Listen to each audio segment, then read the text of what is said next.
Today in Tehran, the epicenter of this widening war, the plumes of smoke were massive and the explosions thunderous. Some of the capital's streets engulfed in debris and dread.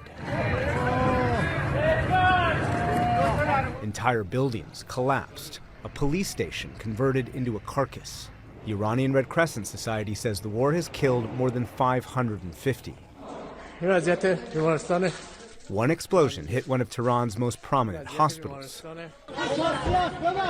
Nurses evacuated babies in incubators. The campaign is the largest in Israel's history, targeting leadership and military. And American Tomahawk missiles and airstrikes are targeting Iran's missile infrastructure. We continue this mission with ferocious, unyielding resolve to crush the threat this terrorist regime poses to the American people. And the war also threatens service members. 3 American F-16s accidentally shot down by Kuwaiti air defense. No problem, you're safe. One female pilot met by grateful Kuwaiti civilians. No problem. Thank you for helping us. But U.S. service members were killed on this Kuwaiti base when U.S. officials say an Iranian ballistic missile evaded its air defense. Oh my God. In total, Iran has launched more than 1,000 drones and missiles into Arab countries, including its first ever attacks on Gulf hotels and residences. And today, it expanded those attacks to energy infrastructure, including Saudi Arabia's largest oil refinery. And there was another attack today on a tanker off the coast of Oman.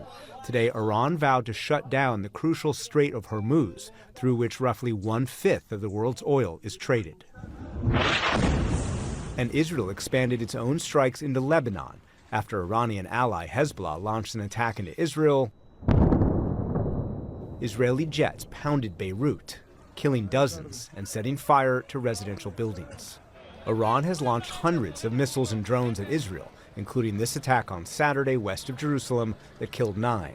Today, Israeli Prime Minister Benjamin Netanyahu visited the site and reiterated his goal, the elimination of the Iranian threat.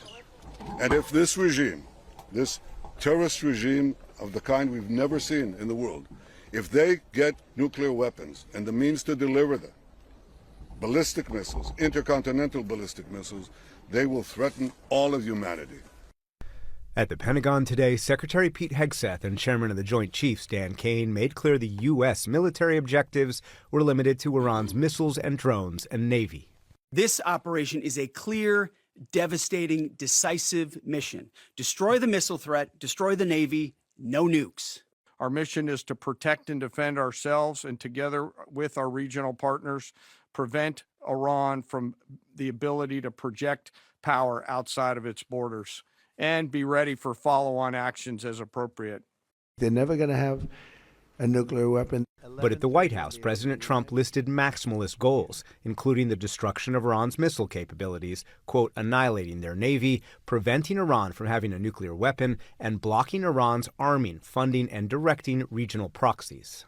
Whatever the time is, it's okay. Whatever it takes, we will always, and we have right from the beginning, we projected 4 to 5 weeks, but we have capability to go far longer than that. We also projected 4 weeks to terminate the military leadership, and as you know, that was done in about an hour, so we're ahead of schedule there. But in multiple interviews since the weekend, the president provided varying timelines and goals. He called the Venezuela model, where the U.S. military captured President Nicolas Maduro but left intact his entire government, the, quote, perfect scenario in Iran. He said he had multiple choices to lead Iran, but then he told ABC News it's not going to be anybody that we were thinking of because they are all dead. He told The Atlantic he'd agreed to resume negotiations, but a senior administration official later clarified the president would negotiate, quote, eventually. Simultaneously, Trump said Iranians would, quote, obviously have an opportunity to overthrow the government, the exact opposite of negotiations, to keep the regime. This evening, Secretary of State Marco Rubio said there were no contradictions between limited military goals and expansive long-term vision. The objectives of this operation are to destroy their ballistic missile capability and make sure they can't rebuild it, and make sure that they can't hide behind that to have a nuclear program. That's the objective of the mission. That said, abundantly clear, we would love for there to be an Iran that's not governed by radical Shia clerics.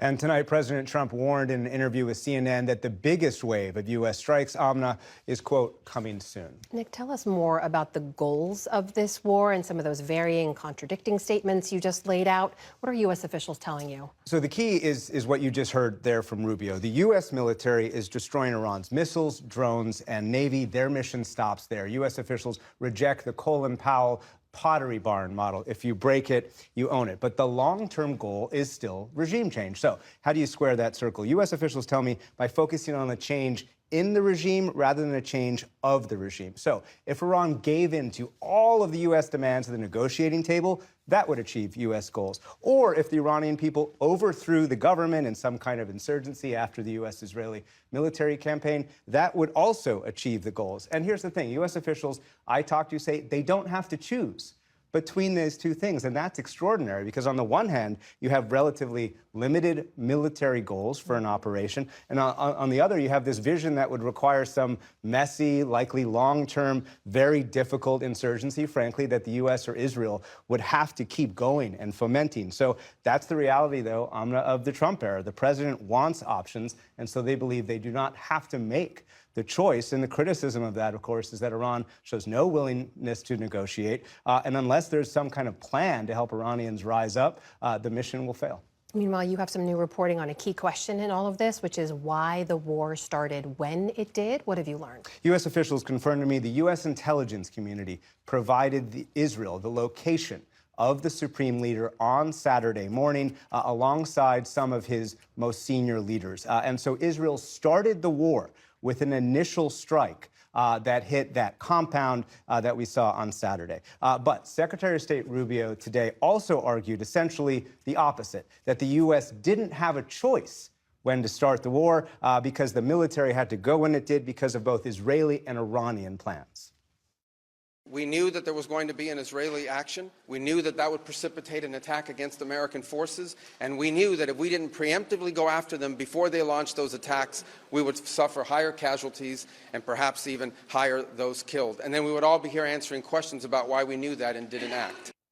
So to underline, Amna, this is now a war simultaneously started to American intelligence, provided to Israel, and a war that Israel would have started anyway, so the U.S. had to act. Meanwhile, as we reported earlier, the U.S. tonight has issued evacuation orders for more than a dozen countries. What more do we know about that? Yeah, let's take a look at this graphic, this tweet that was just posted by the State Department. Depart now from the countries listed below using available commercial transportation due to serious safety risk. Bahrain, Egypt, Iran, Iraq, Israel, West Bank, Gaza, Jordan, Kuwait, Lebanon, Oman, Qatar, Saudi Arabia, Syria, UAE, and Yemen. That is 14 countries. I just talked to a former senior official. As far as this person knows, this has never ever been done before. We are talking about hundreds of thousands or millions of Americans who are getting this message tonight, and we'll certainly stay on this to figure out whether there's going to be any facilitating either by the military or the State Department to get them out. But clearly the message is take civilian transportation. But as we've been talking about, many of these airports in the region already closed. Nick Schifrin, beginning our coverage once again. Nick, thank you.